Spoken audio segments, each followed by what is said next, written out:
ఇప్పుడు గలతీయ సంఘ ప్రజలు ఏమయ్యారంటే 2 బోధల మధ్య ఇరకన పడిపోయారు.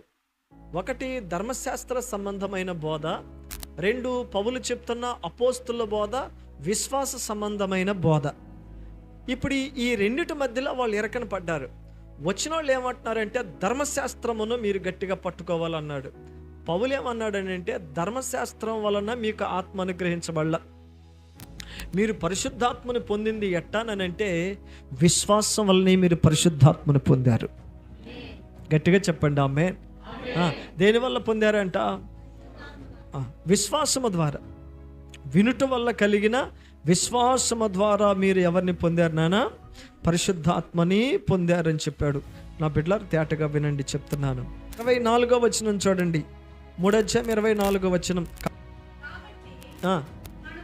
మనము విశ్వాస మూలమున నీతిమంతులమని తీర్చబడినట్లు క్రీస్తునద్దకు మనలను నడిపించుటకు ధర్మశాస్త్రము మనకు బాలశిక్షకుడు ఆయను. అయితే విశ్వాసము వెల్లడి ఆయన గనుక ఇక బాలశిక్షకుని క్రింద ఉండము. మరి ఎక్కడ ఉంటాం? 26వ వచనం. యేసుక్రీస్తునందు మీరందరూ విశ్వాసం వలన, గట్టిగా చప్పట్లు కొట్టి ప్రభుని స్తుతిద్దామైన సన్నిధిలో. హల్లెలూయా. మనం విశ్వాసం వల్లనే దేవునికి కుమారులుగా ఉన్నాం. పౌలు వాళ్ళతో చెప్తున్నాడు, అనవసరంగా మీరు ధర్మశాస్త్రం కిందకి వెళ్ళొద్దు. అసలు క్రీస్తు దగ్గరికి నడిపించడానికి ధర్మశాస్త్రం ఏమైందంటే బాలశిక్షకుడు అయ్యాడు. అసలు విశ్వాసమే మన లోపలికి వచ్చిన తర్వాత ఇక బాలశిక్షకుడైన ధర్మశాస్త్రం కింద ఉండాల్సిన అవసరం లేదు. మనం ధర్మశాస్త్రమును బట్టి కాదు, విశ్వాసమును బట్టే దేవునికి కుమారులు అయి ఉన్నాం. విశ్వాసమును బట్టే దేవునికి కుమారులమై ఉన్నాం. మనల్ని దేవునికి కుమారులుగా తయారు చేసింది విశ్వాసమే.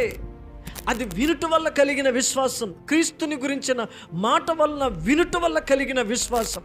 ఇది మనలను హృదయము అంతరంగములలో నుంచి దేవునికి కుమారులుగా ఉండగలిగిన స్వరూప్యమును చెక్కింది మనం వింటున్న దేవుని వాక్యమూలముగానే. ఎక్కడ పాపము చేత మూతపడిపోయిందో మన లోపల ఉన్న దైవ స్వరూపం, ఆ దైవ స్వరూపాన్ని తిరిగి మన లోపల రెన్యువల్ చేసింది ఏమిటంటే మనం వింటున్న క్రీస్తుని గురించిన విశ్వాస వాక్యమే. ఏ పోలికను మనం కోల్పోతూ వచ్చామో, ఏ పోలికను, ఏ స్వరూపమును పాపం వల్ల కోల్పోతూ వచ్చామో, ఆ పాపం వల్ల కోల్పోయిన స్వరూపమును తిరిగి మన లోపలికి తీసుకొచ్చింది ధర్మశాస్త్రం కాదు. నో, ధర్మశాస్త్రం మూలంగా మనము కోల్పోయిన స్వరూపమును తిరిగి తీసుకురాలేదు. It's clear.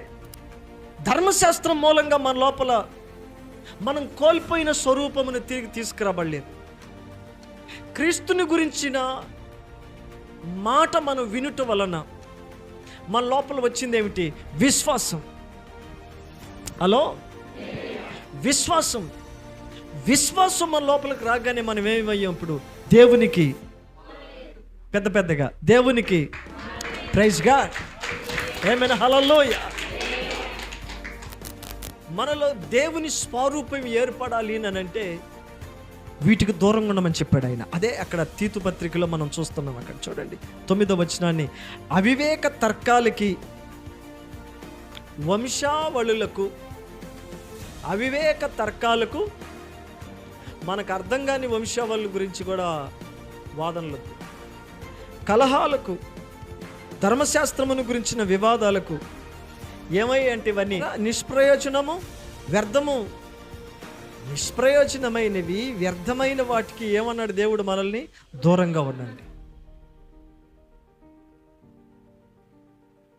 వాటికి దూరంగా ఉండండి, అవి నిష్ప్రయోజనం. మరి ఏది మనకు ప్రయోజనం? క్రీస్తుని గురించిన మరణ పునరుద్ధానముల గురించిన విషయమే మనకు అవసరమైంది.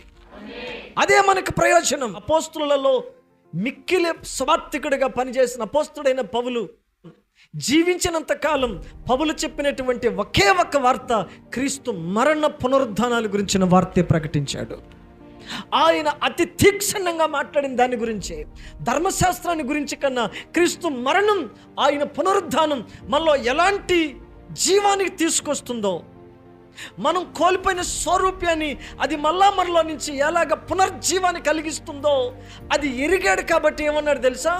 ఆయన మరణములో నేను అనుభవాన్ని పొందాలనుకుంటున్నాను. సహానుభవాన్ని, ఆయన మరణము యొక్క లోతేమిటో తెలుసుకోవాలనుకుంటున్నాను. నేను బ్రతుకుట క్రీస్తే, సావైతే అక్కడే లాభం ఉంది. క్రీస్తు లోపలే నాకు లాభం ఉంది. నేను మాట్లాడితే యేసు మరణాన్ని గురించి మాట్లాడతా, నేను మాట్లాడితే ఆయన పునరుద్ధానం గురించి మాట్లాడతా, నేను వంశావళి గురించి, ధర్మశాస్త్రం గురించి, వితర్కాల గురించి, ఆ విషయాలు ఈ విషయాలు కూర్చొని చిల్లంగి చేష్టాలు చేస్తా, పిచ్చి పిచ్చి విషయాల గురించి మాట్లాడతా, కాలాన్ని వ్యర్థం చేస్తా, వృధా ప్రయాసాన్ని, నిష్ప్రయోజనానికి సమయం ఇస్తూ నా జీవితాన్ని సర్వనాశనం చేసుకొని, లోపలే అంతర్గతమైన యాక్సిడెంట్ చేసుకొని, పగిలిన అద్దం ముక్కలై మరలా అతకబడకపోయినట్టుగా మా హృదయాలు మేము పగలగొట్టుకొని ముక్క చెక్కలైపోవడం మాకు ఇష్టం లేదు. దేవుడు దూరంగా ఉండమన్నాడు.